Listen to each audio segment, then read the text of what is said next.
Pada zaman dahulu di sebuah desa di daerah Jawa Tengah, hidup seorang pemuda bernama Jaka Tarub. Ia tinggal bersama ibunya yang biasa disebut Mbok Rondo. Ayahnya sudah lama meninggal. Sehari-hari Jaka Tarub dan Mbok Rondo bertani padi di sawah. Pada suatu malam, di tengah tidurnya yang lelap, Jaka Tarub bermimpi mendapat istri seorang bidadari yang cantik jelita dari kayangan. Begitu terbangun dari tidur, ternyata aku cuma mimpi. Mimpiku indah sekali dan nampak jelas terbayang di ingatanku. Aku jadi tidak bisa tidur lagi. Sesaat Jaka Tarub sedang melamun, tiba-tiba terdengar ayam jantan berkokok, menandakan hari sudah pagi. Ibu Jaka Tarub terbangun dari tidurnya. "Di mana Jaka Tarub? Kok sudah tidak ada di kamarnya?" "Itu dia, pagi-pagi sudah duduk melamun di depan rumah. Apa yang sedang dipikirkannya? Apa dia memikirkan ingin segera berumah tangga? Teman-teman sebayanya pun rata-rata telah menikah. Kasihan anakku. Aku harus membantu Jaka Tarub mencari istri yang baik untuknya."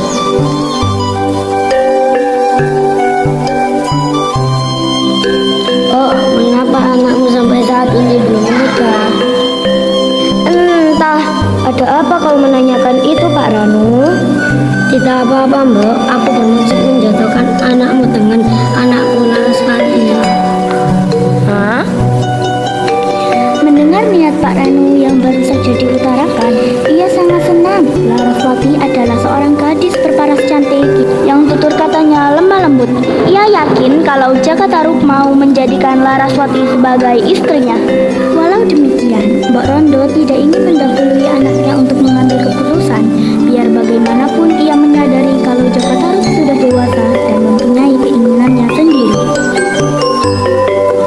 "Aku setuju, Pak Ranu, tapi sebaiknya kita bertanya dulu kepada anak kita masing-masing." "Iya, baik. Saya pikir apa yang dikatakan Mbok Rondo benar. Nanti coba kita tanyakan pada anak kita masing-masing."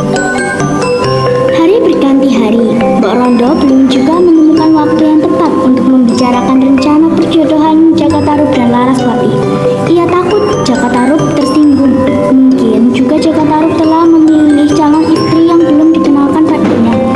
Lama-kelamaan, Mbok Rondo lupa akan niatnya semula. Jaka Tarub adalah seorang pemuda yang sangat senang berburu. Ia juga seorang pemburu yang handal. Keahliannya itu diperolehnya dari mendiang ayahnya. Pagi itu, Jaka Tarub telah siap berburu ke hutan. Sekembalinya Jaka Tarub dari hutan, dia terkejut melihat apa yang ada di depannya. Jaka Tarub langsung tertuju pada sosok tubuh yang terbujur kaku di atas dipan di ruang tengah. Beberapa detik kemudian, Jaka Tarub menyadari kalau ibunya telah meninggal. Jaka Tarub tak sanggup menahan air mata. Ia hanya termenung memandang wajah ibunya. Cerita Pak Ranu bahwa istrinya yang menemukan Mbok Rondo telah meninggal dunia dalam tidurnya tadi pagi tak dihiraukannya. Ia merenungi nasibnya yang kini sebatang kara. Kini ibunya telah beristirahat dengan tenang. "Sabar ya, Nak." "Ibu! Ibu! Ibu!" Sepeninggal ibunya, Jaka Tarub mengisi hari-harinya dengan berburu. Hanya dengan berburu, Jaka Tarub bisa melupakan kesedihannya. Di suatu pagi hari, Jaka Tarub telah bersiap-siap untuk berangkat berburu. Dengan santai, ia berjalan menuju hutan Wonomoso karena hari masih pagi. Ketika sampai di hutan pun, Jaka Tarub hanya menunggu hewan buruannya lewat di depannya. Tak terasa, hari sudah siang. Setelah lama menunggu, Jaka Tarub pun pergi mencari air karena kehausan. Danau Toyawening sudah kelihatan dari sini. Aku seperti mendengar suara gadis-gadis sedang bersentak gurau. Ini mungkin cuma khayalanku saja. Mana mungkin ada gadis-gadis bermain di tengah hutan belantara begini. Dengan mengendap-endap, Jaka Tarub melangkahkan kakinya lagi menuju Danau Toyawening. Suara tawa gadis-gadis itu semakin jelas terdengar. Jaka Tarub mengintip dari balik pohon besar ke arah danau. Ada 7 gadis cantik sedang mandi di Danau Toyawening. Jantungku jadi berdebar kencang begini. Gadis-gadis itu semuanya berparas sangat cantik-cantik.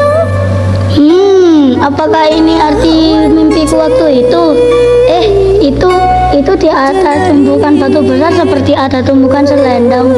Mungkin itu milik para gadis itu. Jika aku mengambil salah satu selendang ini, tentu yang punya tidak akan dapat kembali ke kayangan. Dengan hati-hati, Jakartaru berjalan menghampiri tumpukan selendang itu. Ia berjalan sangat perlahan. Jakartaru memilih selendang berwarna merah. Setelah berhasil, Jakartaru terburu-buru menyelinap ke balik semut. Ayo kita pulang sekarang, hari sudah sore. Ya, ayo. Selendangku tidak ada. Di mana selendangku? Duh, siapa yang mengambil selendangku? Di mana kau taruh selendangmu, Nawangwulan? Di sini, sama dengan selendang kalian. Duh, di mana aku ini? Kalau tidak ada selendang, aku tidak bisa kembali ke kayangan. Karena Nawangwulan tidak menemukan selendangnya, ia segera masuk kembali ke danau Palawening. Teman-teman yang lain juga membantu mencari selendang Nawangwulan. Usaha mereka sia-sia karena selendang Nawangwulan telah dibawa pulang oleh Jakartaru ke rumahnya. Dan kami Nawangwulan, kami harus segera pulang ke kayangan dan meninggalkanmu di sini. Baiklah. Jakartaru pun keluar dari persembunyiannya dan berjalan ke arah danau. Hai kamu, aku Jakartaru. Hari sudah hampir malam. Kenapa kamu masih berada di sini? Aku Nawangwulan, aku bidadari dari kayangan yang tidak bisa kembali ke sana karena selendangku hilang. Kebetulan aku tinggal sendiri di rumah setelah ibuku meninggal. Apakah kau mau tinggal bersamaku dan menjadi istriku? Baiklah, aku bersedia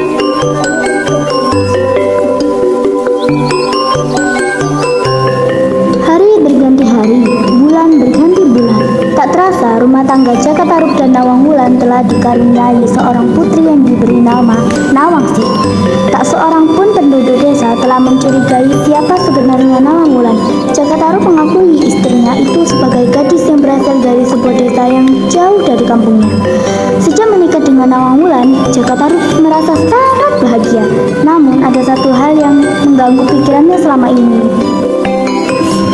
Kalau dimasak setiap hari, maka padi di lumbung kelihatan tidak berkurang ya. Justru lama-lama tumbuhan padi itu semakin meninggi. Kang Mas, jaga Nawangsi dulu ya. Aku mau mencuci dulu dan tutup kukusan nasi yang sedang dimasak, jangan dibuka ya. Iya. Ketika sedang asyik bermain dengan Nawangsi, Jakartaru teringat akan nasi yang sedang dimasak istrinya. Tanpa sadar, Jakartaru membuka kukusan nasi itu. Ia lupa akan pesan Nawangwulan. Hah? Di dalam kukusan ini hanya ada setangkai padi. Nawangwulan hanya memasak setangkai padi. Apa maksudnya ya? Aku tidak mengerti. Kang Mas, kenapa kau melanggar pesanku? Hilang sudah kesaktianku untuk merubah setangkai padi menjadi sebakul nasi. Maafkan aku menyesal tidak menghiraukan perkataanmu. Ya apa mau dikata, semua sudah terlambat. Mulai hari ini, aku harus selalu menumbuk padi untuk dimasak.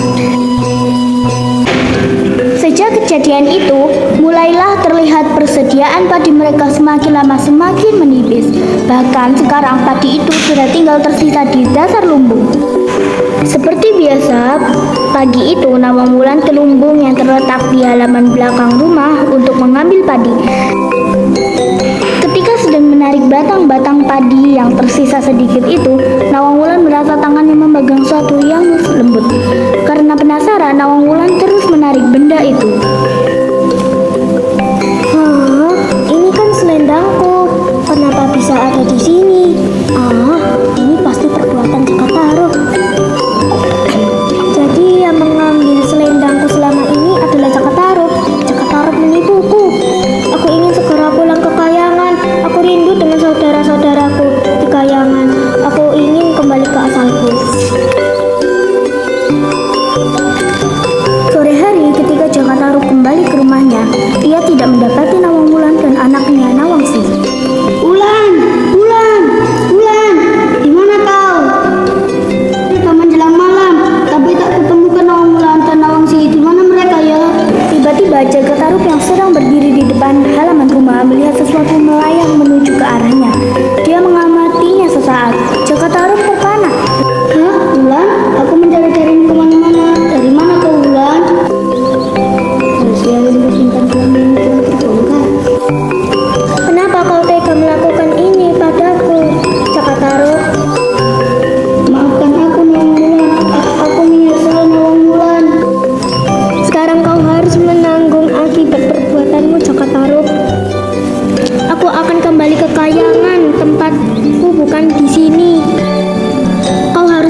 Cakatarup hanya bisa menahan kesedihannya dengan sangat.